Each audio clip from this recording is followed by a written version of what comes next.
everybody. It's Mason Hosfield. Welcome back to the Tonight Show with Mason Hosfield. My guest today is who? What's your name? Edward Abbey. So we have Edward Abbey here. I'm going to be asking you a few questions. Okay? I mean, you're, a pretty famous author. You wrote Fire on the Mountain, which it's a pretty famous book as well. So first question: what inspired you to become a writer and an environmental advocate? Well, the inspiration to become a writer and environmental advocate stemmed from my deep connection to nature and a desire to protect the places I love through the written word. And that's good. That's good. Okay. Question number two. Can you describe your early life, upbringing, and its influence on your work? My early life started in the Appalachian region, instilled in me a love for the wilderness and a sense of independence that would shape my work as a writer and environmentalist. Right.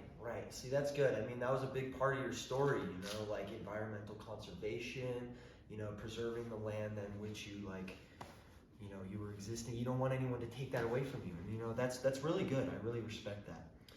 What motivated you to explore and write about the American Southwest and its wilderness?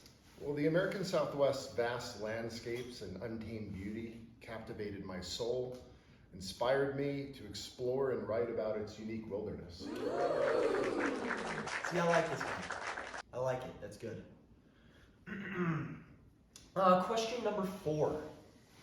How did your experiences as a park ranger at Arches National Park impact your writing and activism? My time as a park ranger at Arches National Park immersed me in the Red Rock Canyons, desert vistas, providing me with first-hand experiences that fueled my activism and writing. Wow. Just wow. That's really great. I mean, ties back to the story again, the main character, he was a park ranger, and so I'm assuming you tied that in with your own, personal experiences. That's really wonderful, honestly. What personal experiences shaped your environmental and philosophy and ethos? Personal experiences such as witnessing the impact of industrialization on pristine landscapes shaped my environmental philosophy and commitment to conservation. See, that's also good. Tying back to your story as well, which I'm sure, this just had a big part of your writing was, in the story, your main character was a park ranger like yourself. He dealt with people trying to commercialize the land, the nature, and so I'm glad to see that you tied your own personal experiences into your story. That's really it's motivational. Right. It motivates people to tie their own stories into making their own books. Okay, number 6. How did your military service influence your perspective on nature and conservation? My military service exposed me to the destructive power of human conflict, reinforcing my belief in the need to protect the natural world from similar harm. I see.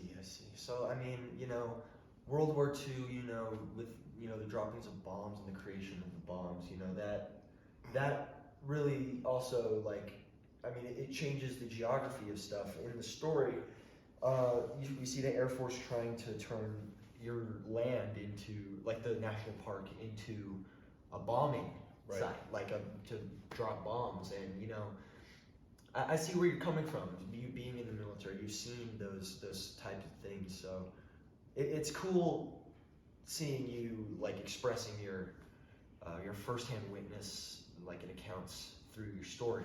Right. Because, that reaches more people. Yeah, that's really good. Can you discuss the connections between your personal life and the themes in your literary works? My literary themes often reflect my personal experiences, connecting my love for the wild with the need to defend it from exploitation. See, that's also really good. And, exploiting, that's in the big theme of your story. As we'll see in a documentary which is being made about it, exploitation is brought up quite frequently. So, yeah. All right, number 8. What role do you believe your upbringing in the Appalachian region played in shaping your environmental consciousness? The Appalachians' rugged beauty and environmental challenges deeply influenced my commitment to environmental consciousness and advocacy. Yeah. See, I like that. I like your hat too, by the way. Thank you. Just thought I'd bring Thank you. I made it myself. Really? Yep. That's really cool. How did your travels and adventures in remote and wild places contribute to your writing and environmental advocacy? Traveling to remote and wild places offered me a sense of freedom and adventure that fueled my writing and deepened my dedication to wilderness preservation. I love that. I love the nature preservation. I love the like vibe you're bringing too. I just love it. Thank you. All right. Last question. Hey, this has been a great interview. But last question. What legacy do you hope to leave as an author and an advocate for wilderness preservation and environmentalism? My hope is to have a legacy that inspires others to cherish and protect the wild places on the earth, advocating for a harmonious relationship between humanity and the natural world. That's fantastic. That's really great. Hey, and it was a pleasure having you. What's your name again? My name is Edward Abbey. What? Edward Abbey. EDWARD.